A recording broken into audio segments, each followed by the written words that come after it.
writing pals. May is Ehlers-Danlos Awareness Month, and so for my first video for this month I figured I would follow day one of the social media prompt put on by the Ehlers-Danlos Society, and that is the "This is me." So I wanted to quickly talk a little bit about what Ehlers-Danlos is and my story with getting diagnosed with Ehlers-Danlos and the things of that likeness. Also, don't forget that today is the day I am announcing the giveaway of the Perilous Star book over on my Instagram. The Google form to enter is in the description bar of my last video. I will be announcing the winner probably around 6 p.m. Central Time. This video is probably going to go up at noon Central, so that gives you about 6 hours to enter again. The rules are in that video, my previous video, which is the Perilous Star book review, so definitely make sure that you go check that out. It is a wonderful book. Spoiler alert. There are 13 different variants of Ehlers-Danlos syndrome, and Ehlers-Danlos syndrome, or EDS, is a genetic disorder that is inherited from one or both of your parents. So there are 13 different variants of Ehlers-Danlos. Currently I have not been genetically tested, so I have just been clinically diagnosed with HEDS, hypermobility type Ehlers-Danlos syndrome, which they don't actually have genetically mapped, so that is a clinical diagnosis only, so there we go. There is a study going on to find the gene currently, and I'm excited about that. When that gene is hopefully found, I'd love to get genetically tested for it. Also, just for any of the other 13 variants. So the type I have, hypermobility type, usually just leads to a lot of dislocations, which is a dislocation of the joint, a lot of subluxations, which is a partial dislocation of the joint. Very painful still, but the joint hasn't fully left its socket. Lots of joint pain, lots of other comorbidities, things like POTS, postural orthostatic tachycardia syndrome, arthritis, gastroparesis, trying to think about other ones that I don't have. Lots of allergies. I do have lots of allergies. Just the body not functioning properly. What Ehlers-Danlos actually is it is a connective tissue disorder. So imagine that connective tissue is like the building frame of a house. Usually a house is framed up with concrete or wood or things like that. For people, and that is your body, that house is your body, and those supporting structures are your connective tissues. Now, for people with Ehlers-Danlos, imagine that instead of wood or instead of concrete for those structures that they've used silly putty. It's not very good. So our connective tissue, the thing that surrounds your whole body and holds it together like glue, is kind of like a slinky for us. It isn't formed properly. It either has holes or just a bunch of other different problems that lead to all the subluxations, the dislocations, the joint pain, the swelling, the issues just with the whole body. It's why my stomach doesn't work. My stomach is atrophied. My stomach is shot, essentially. Thankfully, I still can eat. I have the ability to eat still. I hope that it doesn't get to the point that I am no longer able to eat, because I really do like eating. But that's something, gotta keep an eye on with Ehlers-Danlos. So again, also with the 13 types, I'm not entirely worried about some of the other types. There are some types of Ehlers-Danlos that can be very fatal, such as vascular EDS that usually leads to aortic aneurysms before you turn 30, and aortic aneurysms usually result in death. However, I don't have any of the facial features or things like that that someone with vascular EDS would have. Other possibilities I would have would probably be like classic or classic-like EDS, something like that. But anywho, so that's a very long explanation on what Ehlers-Danlos is. Brain fog, that's the other thing it causes. You've probably noticed brain fog in some of my videos, or if I haven't edited it out properly, or things like that. That's when I have hard times coming up with words. It affects me in my day-to-day life in just struggling to think of things, to say things. I'll have the words in my brain, I'll have them on my tongue, but physically I am unable to speak it because my body just isn't cooperating. So Ehlers-Danlos has affected me in a lot of ways. I wasn't allowed to go to my high school senior prom because I had missed too many days being sick. And even though they weren't just me skipping, like my parents had called and was like, yo, like Xanna's sick, she can't come to school,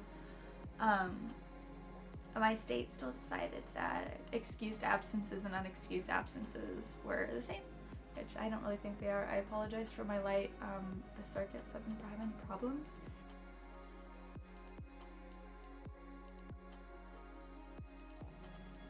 Lots and lots of chronic pain.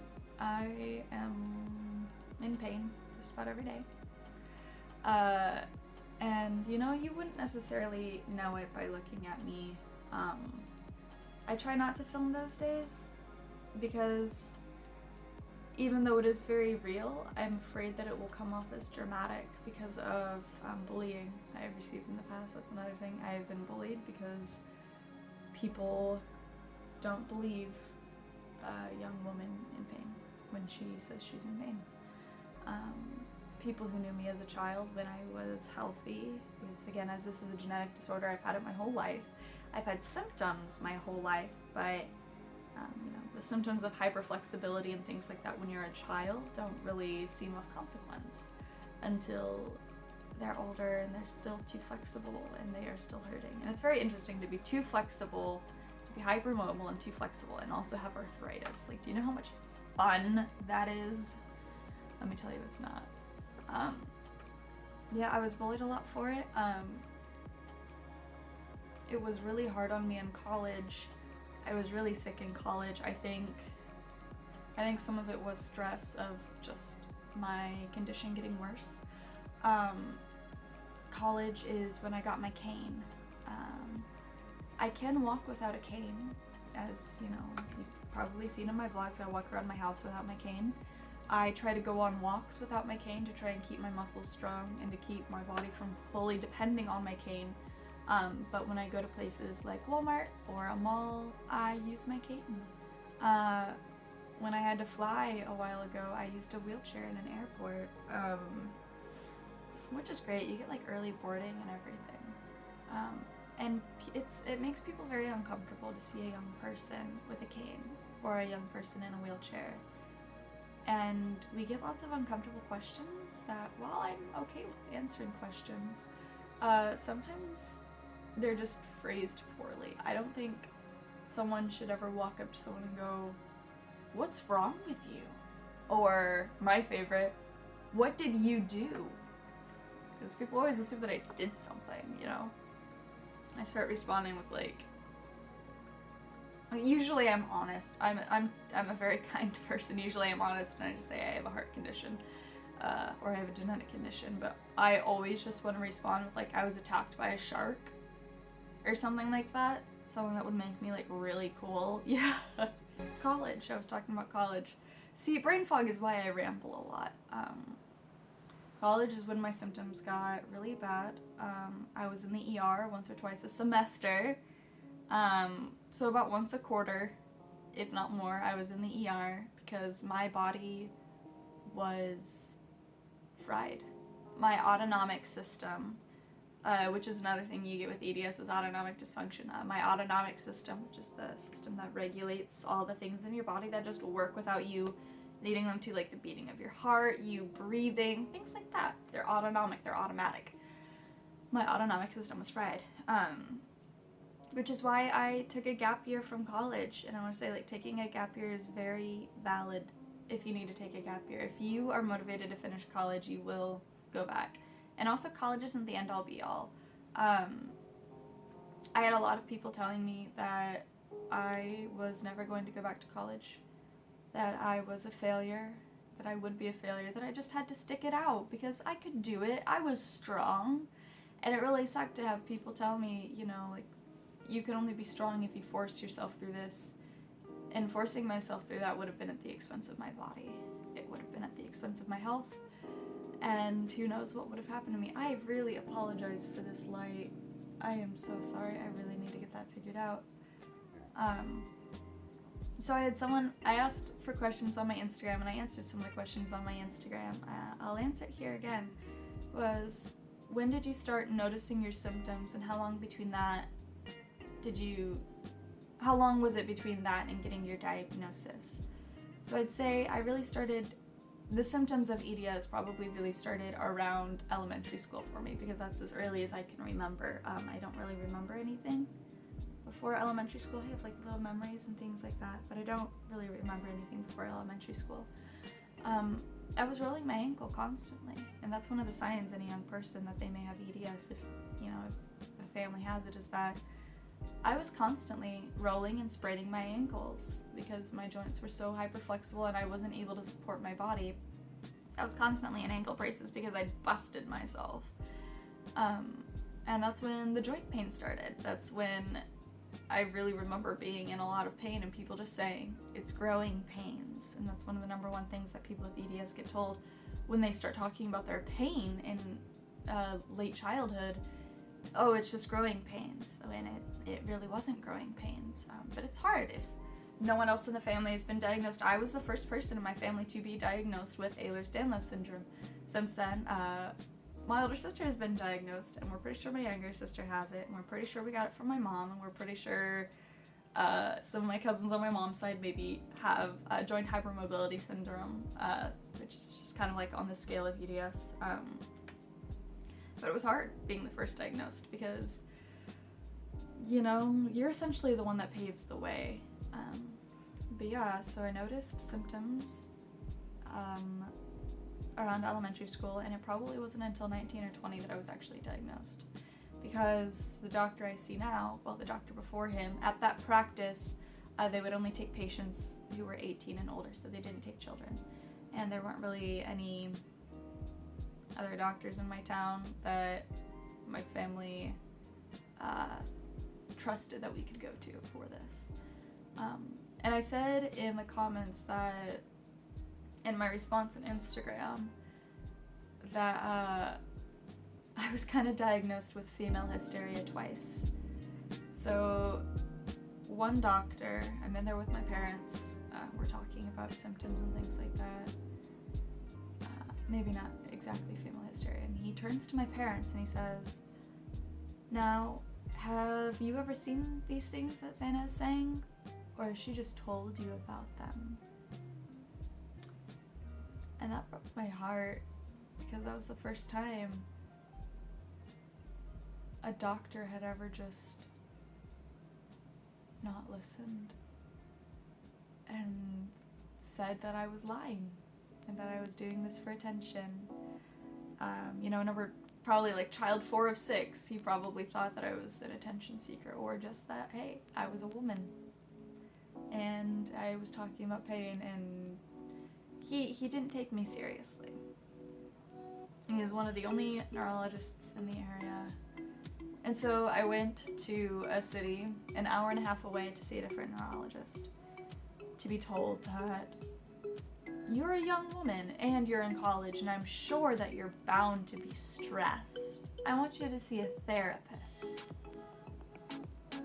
Which, let me be clear, stress and anxiety and paranoia and depression can manifest physically. They absolutely can. But the way that he said it really turned me off to the idea of getting help with my anxiety and paranoia. Because I know if I get those official diagnoses stamped on my record, that there's a very good chance that there are going to be doctors in the future that aren't going to take me seriously, even though I have my zebra stamp, Ehlers-Danlos, my EDS stamp, my zebra stamp, and that was horrible. And now I'm with my doctor now, and he's great. I love him. He listens to me. He will run tests if I ask him to run tests. He understands and he listens. He's, I think, a little bit kind of freshish out of medical school, and my older sister, who's in medical school, has been telling me that they are really, really training doctors to stop it with the female hysteria, to stop just sweeping issues that women bring up under the rug, or things like that, or chopping it up to anxiety or stress, or, oh, you're just a hormonal woman. which is great, and he's great. So yeah, noticed symptoms in elementary school, probably around 5th grade. Like I said, that's about as early as I can remember. Got diagnosed around 19 or 20. My road hasn't been easy, but let me tell you that life is so worth living. So many people nowadays see genetically sick people or people with incurable diseases in general, and they look at us and they're like, oh, you poor thing. And they use us as examples of basically eugenics, genetically modifying so that we can get rid of these diseases. And I don't know what to think about that, because I do think it would be great if we could live in a society that people weren't in constant pain. But the ways that people go about it is kind of disgusting. It's as if they're saying that my life is meaningless, that my life is worthless, that my life is not worth living because my life is hard. I think everyone's life is hard in one way, shape, or form. Everyone goes through something. Even if you aren't born sick, you could get sick. You could get hit by a bus or a car. You could develop cancer. You could have your heart broken. Let's not rant on that too long. Yeah, I just wanted a little bit of an introduction into who I am and a bit of my story with EDS. Maybe a bit of a down video. I don't know. I hope it isn't. My voice is kind of low and soft because I've just woken up kind of recently. I'm filming this Friday morning. Gonna edit it quickly so it can go up. I've been doing my best to upload weekly on Fridays because, YouTube rewards those who upload consistently, and consistency is something that's really hard for people with EDS. Oh, I do want to say Martina from King Koji and Eat Your Kimchi. Listening to her talk was very reassuring to me. She is how I suspected that I maybe had EDS. I was very hopeful I didn't have EDS because EDS is painful. But listening to her talk about the things that happened to her, it's like, that happens to me. That happens to me. That happens to me. You mean to tell me that other people are going through this and I'm not just crazy? So talking about the things that happen, while yes, it still makes me uncomfortable because I have been bullied about it or not believed or put down or things like that. So it's very hard for me to be raw and open on camera because I'm so used to all of that happened to me, along with other things that have happened. Goodness gracious, we're not even going to go there. But listening to her be open helped me realize that I wasn't crazy. Because sometimes I would start believing that maybe it was in my head. That maybe this is just what everyone felt like all the time, that maybe I was doing it for attention. And usually if you have those thoughts of, well, what if I am just doing this for attention? You aren't. If you're afraid that you're doing something crazy that society has put on you, you probably aren't. In cases like this, listen to your body. You understand your body best. It is yours. You know what's going on with your body. You are your biggest advocate. And if a doctor does not listen to you, make them listen. You're also not bound to stay with one doctor. You can go to a different doctor. You can get a second opinion. Never stop pushing for doing what you know is best for you and your health. Anywho, my name is Xanna. I am a writer here on the YouTubes. I've got some special news coming up soon. We'll see how this goes, and if I actually will be announcing it, if I can actually do it. But hopefully I'll have some special news coming out soon. Anywho, I upload here about once a week on Fridays with fun bookish and writing related content. In May, I expect to see a lot of Ehlers-Danlos content because it is Ehlers-Danlos Awareness Month, and as this is a rare genetic disease that they are finding out is not as rare as they thought, I would like to continue talking about it. I want to be the Martina for someone out there. I want to be the one where someone listens to me and realizes that maybe they aren't crazy. Because I needed that. and maybe I can be that for someone else. So anywho, you can follow me on all of my socials. I am on Facebook, Twitter, and Instagram at XannasBooks. Don't forget I have a giveaway going on. In my previous video, the review of Perilous Star, that will be announced around 6 p.m. Central Time, so that is 7 p.m. Eastern, and I believe it is 4 p.m. California. What is it, Pacific Standard Time? Yes. 5 p.m. Mountain, I'm sure. I'm also on TikTok at WitchDrZanna. I don't really upload anything there, but I would like to. I think it's a fun platform. I can see myself doing fun stuff there. Anywho, I'll see you guys later. Never stop fighting. We are zebra strong. Bye.